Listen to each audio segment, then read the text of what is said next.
You're watching this video because you have a BMX bike and you need new crank bearings. So like always, I'm going to tell you everything about this bottom bracket, from does it fit your bike to how it's made, and all kinds of other information that you've been looking for that is right here.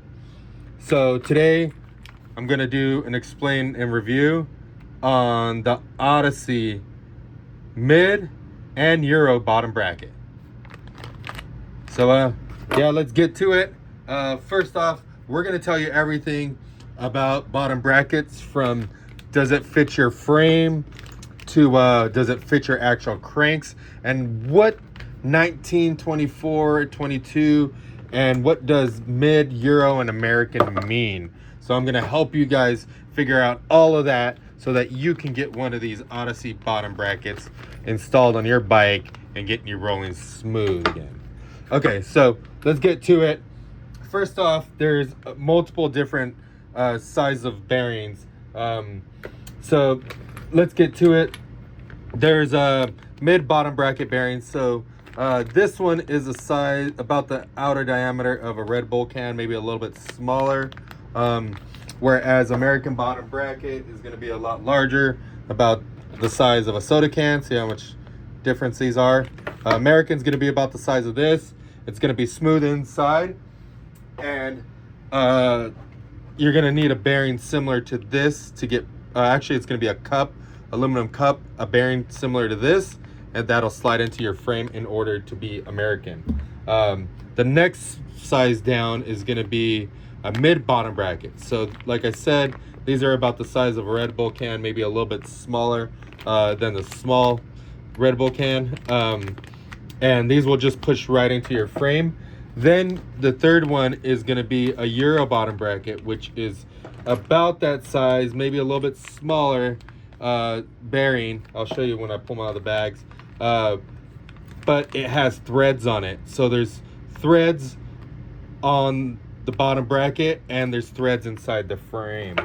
All right, so let's get to actually showing you the inside of the product, and then I'll show you guys what inside diameter you should get.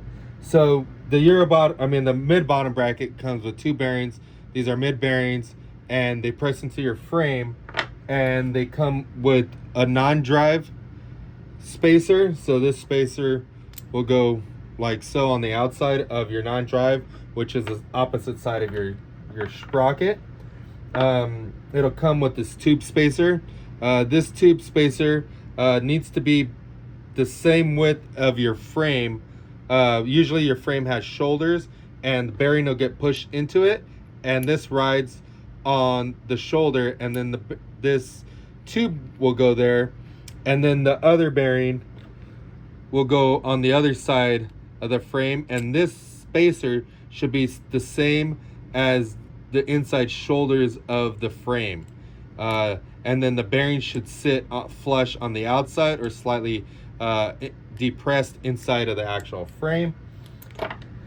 On the opposite side, which is the drive side, you're only going to get a few spacers. So it comes with a 5 mil spacer, a 2.5 spacers, and a 1 mil spacer. So two 1 mil spacers, one 2.5 spacers, and one 5 millimeter spacers.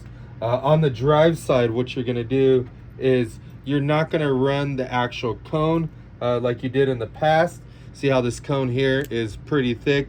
If you ride this cone here on your sprocket side, I know it's supposed to be a cover or whatever, but it actually pulls your sprocket out too far, messes up your chain alignment, and you have a lot more issues than just your bottom bracket creaking. It tears up your sprocket, tears up your chain, and tears up your driver and back wheel.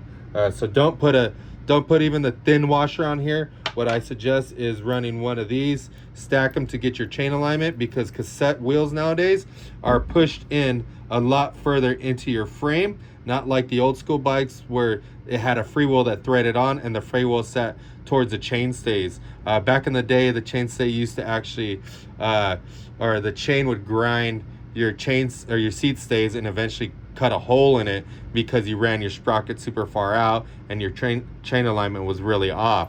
So mid bottom bracket, limit that, push the cassette drivetrain inward more, thus making you only have to use these thinner spacers. No more hat washers. If you're having a problem with your chain popping and grinding and making a lot of noise, that's probably what it is. So only put a few of those, and then on the non-drive side, you want to just add a few of these to pull your crank arm away from it and keep your arms from hitting your frame.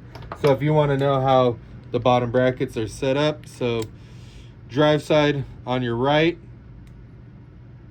non-drive on your left, and then add whatever spacers you need for your sprocket, and then you could add more on this side.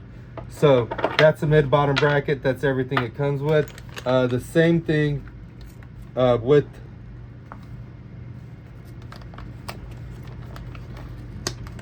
this other bottom bracket, but I'm going to show you the differences between them.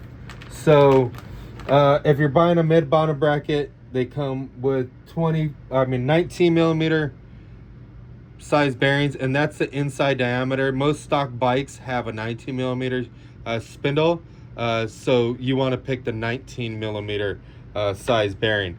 The other one is a 22 millimeter bearing. So notice how this bearing hole is a lot larger. I can even put the bearing behind it, and notice how this bearing is smaller diameter. See how you can see it side by side. Smaller hole, larger hole, 19 millimeters from here to here, 22 millimeters from here to here. So that's how you pick your spindle out. The next size up is 24, which is a bigger bearing. Odyssey doesn't make them, so you're gonna have to pick those up from a different brand. But that's how you know if it's 19 or a 22 millimeters spindle. So let's get to the Euro bottom bracket. I'm gonna open this bad boy up and I'm gonna show you what comes in this. So I'm gonna pull this stuff aside and organize it later. But this is a Euro bottom bracket. Like I said, the Euro bottom bracket is going to have a threaded cup. See that threaded cup? You use a crescent wrench, a large one, a vise, or a specific bottom bracket tool to tighten this on there. If you're wondering which side goes on which, they do have different sides. So if you look on the bearings and cups here, notice how one of them has a line on it. Let me see if I could get this in focus. Yep, one of them has a line on it, the other one doesn't. This one is for the drivetrain and it's gonna spin clockwise, and this one is gonna go on there and spin counterclockwise to tighten it up. Also too, you wanna make sure that you have the center spacer here. That'll ride in the bearings. And this is very crucial on whether you have the Euro bottom bracket or if you have American or mid bearings.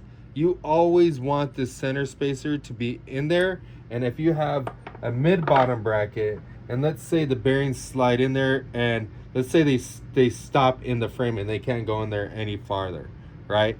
And then you have this tube spacer and there's actually still a gap, and this spacer is jiggling around in there and making noise. What you want to do is you want to take these little hat washers and spacers and add them in there to fill up that space to be even flush. And don't add too many of them where it pushes the bearing too far out. That's bad as well, because now the bearings are going to slide around in the frame. So keep that in mind when you're installing the cranks. On here also too, notice how this bottom bracket has bearings in here, and they are 19 millimeters, so they're going to be the same size bearing as this one here. So look at that, perfectly the same. So same bearing, 19 millimeters, and then 22 is going to be a larger hole, something like that.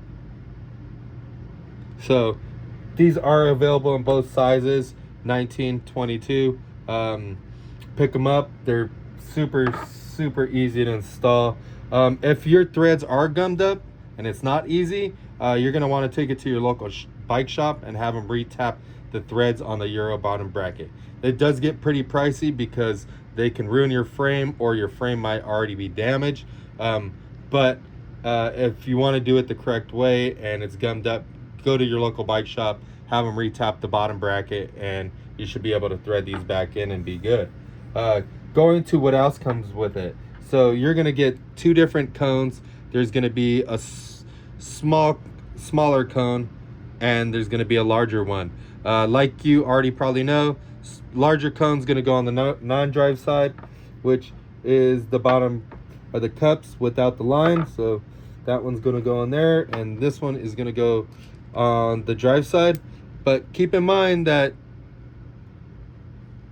you want to still align your sprocket center and not worry about this dust cover. So if your sprocket has to sit a little bit farther, go ahead and use some of these spacers to bring your sprocket in closer so that your sprocket alignment is straight. But make sure that you add enough to fill this up so that your sprocket is not sitting on your bottom bracket bearing and not actually using your bearings. That'll really tear this up, cause a lot of wear and tear, and cause your cranks to squeak and stuff like that.